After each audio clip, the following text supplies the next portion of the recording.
ایک زمانے میں ایمیزون کے سرسبز و شاداب جنگلوں میں میکس نام کا ایک شرارتی چھوٹا بندر رہتا تھا۔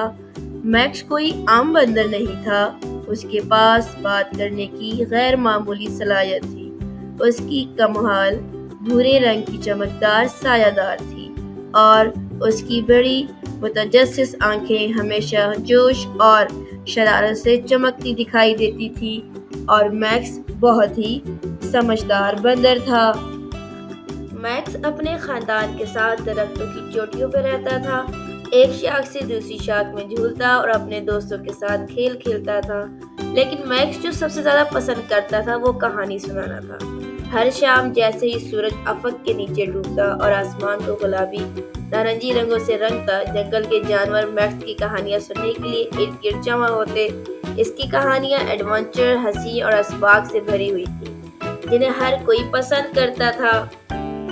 ایک دن میکس جب جنگل کے درختوں سے یہاں سے وہاں چھلانگیں لگاتا ہوا گھوم رہا تھا، بھوک کی تلاش میں کچھ کھانے کو ڈھونڈ رہا تھا، تو اس کی نظر غار میں پڑی ہوئی ایک گاجر پہ پڑی۔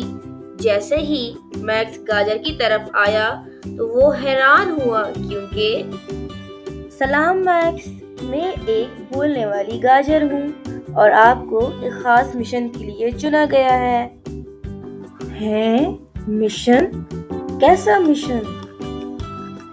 میں بتاتی ہوں۔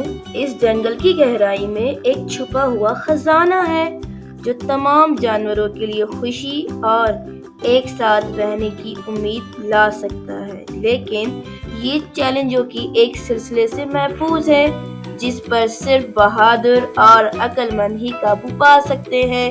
اس مشن کو قبول کرو میکس۔ میکس نے بےتابی سے سر ہلایا۔ کیوں نہیں، میں کروں گا، چلو یہ کرتے ہیں۔ میں نے جیسے ہی آنکھیں بند کی، خود کو سنہری روشنی کی چمک کے ساتھ ایک گھنے دھندلے جنگل کے کنارے پہ کھڑا پایا۔ پہلا چیلنج میرا انتظار کر رہا تھا۔ شاخ پر بیٹھے ہوئے ایک عقل مند بوڑھے الو کی طرف سے ایک پہیلی۔ آگے بڑھنے کے لیے اس شاعری کو حل کریں۔ بغیر پڑوں کے اڑتا ہوں، آنکھوں کے بغیر روتا ہوں، میں جب بھی جاتا ہوں اندھیرا اڑ جاتا ہے، بتاؤ میں کیا ہوں؟ ذرا سوچنے دیں مجھے۔ ہاں، یہ ایک بادل ہے۔